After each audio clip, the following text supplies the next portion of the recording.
मोहकलिल और श्रुति विप्रतिपत्ति दूर होने पर योग को प्राप्त हुए स्थिर बुद्धि वाले पुरुष के विषय में अर्जुन प्रश्न करते हैं। हे केशव, परमात्मा में स्थित स्थिर बुद्धि वाले मनुष्य के क्या लक्षण होते हैं? वो स्थिर बुद्धि वाला मनुष्य कैसे बोलता है, कैसे बैठता है और कैसे चलता है, अर्थात व्यवहार करता है। व्याख्या। यहाँ अर्जुन ने स्थित प्रज्ञ के विषय में जो प्रश्न किए हैं, इन प्रश्नों के पहले अर्जुन के मन में कर्म और बुद्धि इनको लेकर शंका पैदा हुई थी, परंतु भगवान ने कहा कि जब तेरी बुद्धि मोहकलिल और श्रुति विप्रतिपत्ति को तर जाएगी तब तू योग को प्राप्त हो जाएगा। ये सुनकर अर्जुन के मन में शंका हुई कि जब मैं योग को प्राप्त हो जाऊंगा, स्थित प्रज्ञ हो जाऊंगा, तब मेरे क्या लक्षण होंगे।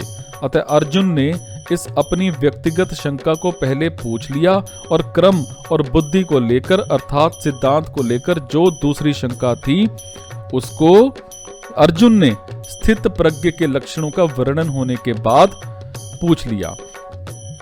अगर अर्जुन सिद्धांत का प्रश्न यहां कर लेते तो स्थित प्रज्ञ के विषय में प्रश्न करने का अवसर बहुत दूर पड़ जाता। जो मनुष्य परमात्मा को प्राप्त हो चुका है उसके लिए यहां समाधिस्थ पद आया है। स्थित प्रज्ञ से ये पद साधक और सिद्ध दोनों का वाचक है।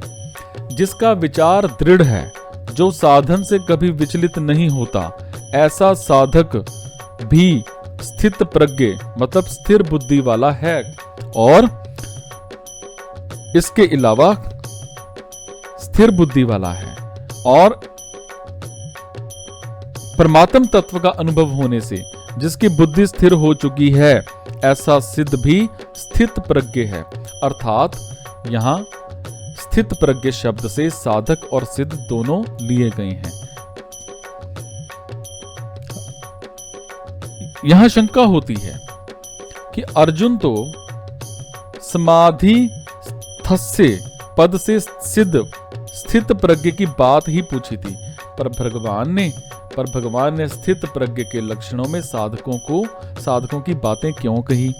इसका समाधान है कि ज्ञान योगी साधक की तो प्रायः साधन अवस्था में ही कर्मों से उपरति हो जाती है। सिद्ध अवस्था में वो कर्मों से विशेष उपराम हो जाता है। भक्ति योगी साधक की भी साधन अवस्था में जप, ध्यान, सत्संग, स्वाध्याय आदि भगवत संबंधी कर्म करने की रुचि होती है और इनकी बहुलता होती है। सिद्ध अवस्था में तो भगवत संबंधी कर्म विशेषता से होते हैं और इस तरह से ज्ञान योगी और भक्ति योगी दोनों की साधन और सिद्ध अवस्था में अंतर आ जाता है, पर कर्म योगी की साधन और सिद्ध अवस्था में अंतर नहीं आता।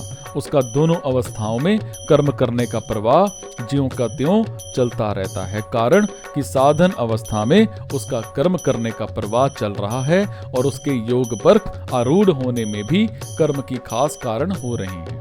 अतः भगवान ने सिद्ध के लक्षणों में साधक जिस तरह सिद्ध हो सके उसके साधन भी बता दिए हैं और जो सिद्ध हो गए हैं उनके लक्षण भी बता दिए हैं।